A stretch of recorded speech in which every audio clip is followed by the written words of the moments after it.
तो hello my perfect family, कैसे हो आप सब लोग। आई होप कि आप सभी बहुत ही अच्छे होंगे।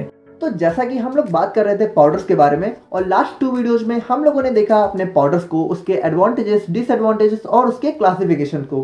तो आज की वीडियो में हम लोग बात करेंगे अपने कुछ और इंपॉर्टेंट पाउडर्स की। देखो आज का वीडियो यार है तो बहुत छोटा सा, लेकिन बहुत ही इंपॉर्टेंट है, क्योंकि ये जो पाउडर्स है जिसको आज की वीडियो में हम लोग देखने वाले हैं, ये यहाँ पे एग्जाम में अक्सर 2 नंबर में पूछ लिए जाते हैं, या फिर कभी कभी ऐसा भी होता है कि यहाँ पे 2-3 पाउडर्स को कंबाइन करके यहाँ पे 5 या 7 नंबर में पूछ लिया जाता है। तो यार आज का वीडियो काफ़ी ज़्यादा इंपॉर्टेंट होने वाला है, तो आप लोग ध्यान से देखना। और आज की वीडियो के बाद हमारा पाउडर्स का टॉपिक खत्म हो जाएगा, और नेक्स्ट वीडियो में हम लोग डिस्कस करेंगे अपने लिक्विड डोजेज फॉर्म को। तो आप लोग कॉपी और पेन लेके बैठ जाइए और हम लोग अपना आज का लेक्चर स्टार्ट करते हैं। तो सबसे पहले हम लोग बात करें यहाँ पे एफरवेसेंट पाउडर्स की। तो देखो अभी इसकी डेफिनेशन हम लोग देख लेते हैं, बाकी अभी जो इसका एग्जांपल है उससे आप लोग तुरंत समझ जाओगे। तो इसकी डेफिनेशन की बात करें तो देखो ये यहाँ पे एक कॉम्बिनेशन होता है सिट्रिक एसिड, टार्ट्रिक एसिड और सोडियम बाइकार्बोनेट का। यानी ये जो पाउडर्स होते हैं इनके अंदर हमारा सिट्रिक एसिड होता है, टार्ट्रिक एसिड होता है और सोडियम बाइकार्बोनेट होता है, ठीक है। और इनको लेने से पहले यानी कि इनको जो है अपनी, अब देखो सबसे पहले बात ये है कि ये जो है इंटरनल यूज के लिए बने होते हैं, ठीक है। यानी इनको हम लोग बॉडी के अंदर लेते हैं। अब देखो बिफोर एडमिनिस्ट्रेशन, यानी कि इसको लेने से पहले हम लोग क्या करते हैं कि जो इसकी डिजायर्ड क्वांटिटी होती है, यानी जितनी हमको ज़रूरत होती है उसको हम लोग यहाँ पे पानी के साथ मिक्स कर लेते हैं। और देखो जब हम लोग यहाँ पे एफरवेसेंट पाउडर्स को पानी के साथ मिक्स करते हैं तो इसमें होता क्या है कि जो इसका एसिड और बाइकार्बोनेट होता है, देखो हम लोगों ने देखा था ना कि ये यहाँ पे सिट्रिक एसिड, टार्ट्रिक एसिड और सोडियम बाइकार्बोनेट का मिक्सचर होता है। तो इसका जो एसिड होता है और बाइकार्बोनेट होता है वो यहाँ पे आपस में रिएक्ट करते हैं और यहाँ पे जो है कार्बन डाइऑक्साइड को रिलीज करते हैं, जो यहाँ पे क्या प्रोड्यूस करता है, एफरवेसेंस। अब देखो एफरवेसेंस का मतलब यहाँ पे होता क्या है। एफरवेसेंस का सिंपली मतलब होता है यहाँ पे झाग, ठीक है, या फिर आप इसको उबाल कह सकते हो। तो अब देखो इसका सिंपल सा एग्जांपल आप लोग को बता दूं तो इनो देखा है आप लोगों ने, बस वही है सिंपली। इनो क्या होता है, इनो को जब हम लोग यहाँ पे पानी में मिक्स करते हैं तो वहाँ पे वो झाग प्रोड्यूस करता है ना।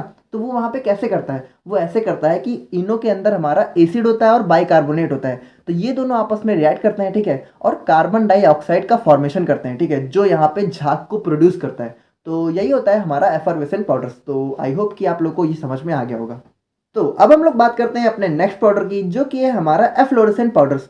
तो देखो जो यहाँ पे एफ्लोरेसेंट पाउडर्स होते हैं ये यहाँ पे क्रिस्टलाइज्ड पाउडर्स होते हैं, यानी इनके जो पार्टिकल्स होते हैं वो यहाँ पे थोड़े क्रिस्टल के फॉर्म में होते हैं, और इनके अंदर हमारा वाटर ऑफ हाइड्रेशन होता है। और क्या होता है कि जब इन पाउडर्स को यहाँ पे खुले में छोड़ दिया जाता है, ठीक है, यानी कि एटमॉस्फेयर में एक्सपोज कर दिया जाता है, तो ये अपने वाटर ऑफ हाइड्रेशन को रिलीज कर देते हैं, ठीक है, और यहाँ पे लिक्विड के फॉर्म में कन्वर्ट हो जाते हैं। यानी सिंपली बात करें तो ये हमारे कुछ ऐसे पाउडर्स होते हैं कि इनको अगर हम लोग यहाँ पे खुले में छोड़ दें, ठीक है, तो ये यहाँ पे जो है क्रीम या फिर पेस्ट या फिर लिक्विड में कन्वर्ट हो जाते हैं। तो इनको यहाँ पे बिल्कुल भी खुले में नहीं छोड़ना चाहिए। और वहीं बात करें हम लोग यहाँ पे हाइग्रोस्कोपिक पाउडर्स की, तो ये हमारे ऐसे पाउडर्स होते हैं कि इनको अगर हम लोग यहाँ पे खुले में रख दें तो ये जो हमारा एटमॉस्फेयर होता है, ठीक है, अगर वहाँ पे मॉइस्चर प्रेजेंट है, यानी अगर हमारे वातावरण में नमी है, तो वहाँ से ये लोग क्या करते हैं कि वाटर वेपर्स को एब्जॉर्ब कर लेते हैं। यानी आप लोग को पता है नमी क्या होती है, नमी में हमारा पानी तो होता है, तो ये लोग जो है नमी को अपने अंदर एब्जॉर्ब कर लेते हैं। अब आप लोग थोड़ा ध्यान से देखना यहाँ पे, क्योंकि एग्जाम में अक्सर इन दोनों में डिफरेंस पूछ लिया जाता है। तो देखो एफ्लोरेसेंट पाउडर्स में क्या होता है कि पानी इसके अंदर ही होता है, लेकिन हाइग्रोस्कोपिक पाउडर्स में क्या होता है, इनके अंदर पानी नहीं होता है, ये जो है वातावरण से पानी को एब्जॉर्ब करते हैं, ठीक है। तो आई होप कि यार आप लोग समझ रहे होगे।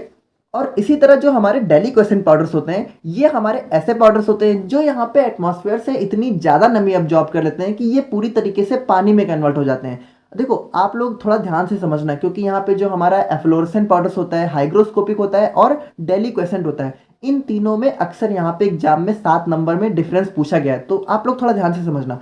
देखो यहाँ पे एफ्लोरेसेंट पाउडर्स क्या था कि उसके अंदर ही यहाँ पे पानी था, ठीक है। वहीं हाइग्रोस्कोपिक पाउडर्स में क्या होता था कि वो यहाँ पे एटमॉस्फेयर से नमी को एब्जॉर्ब तो कर रहे हैं, लेकिन यहाँ पे लिक्विड में नहीं कन्वर्ट हो रहे हैं। लेकिन डेलिक्वेसेंट पाउडर्स में क्या होता है कि ये यहाँ पे जो वातावरण होता है उससे इतनी ज़्यादा मॉइस्चर को एब्जॉर्ब कर लेते हैं, इतनी ज़्यादा नमी ले लेते हैं कि ये पूरी तरीके से पानी में कन्वर्ट हो जाते हैं, ठीक है। तो आई होप कि आप लोग यहाँ पे समझ रहे होंगे। और अब बात करें हम लोग यहाँ पे स्नफ्स की, तो देखो आज के ज़माने में तो ये बहुत ही कम देखने को मिलता है, लेकिन पहले के ज़माने में ये हमें देखने को मिल जाता था। देखो ये क्या होता है कि हमारा जो टोबैको होता है, तम्बाकू होता है, ठीक है, वो बहुत ही फाइनली ग्राउंडेड फॉर्म में, यानी कि जो हमारा तम्बाकू होता है, ठीक है, वो यहाँ पे पाउडर के फॉर्म में एक डिब्बे के अंदर रहता है, ठीक है। और यहाँ पे पहले के ज़माने में क्या होता था कि जो लोग होते हैं, ठीक है, वो इसको सूंघने का काम करते थे। और वहीं बात करें हम लोग यहाँ पे इंसफ्लिशंस की, तो ये हमारे एक्सट्रीमली फाइन पाउडर्स होते हैं, यानी कि ये यहाँ पे बहुत ही ज़्यादा महीन पाउडर्स होते हैं, जिनको यहाँ पे बॉडी के अंदर इंट्रोड्यूस किया जाता है, ठीक है। अब इसको जो है हम लोग इंसफ्लेटरी डिवाइस होता है, ठीक है, उसकी हेल्प से बॉडी के अंदर इंट्रोड्यूस करते हैं।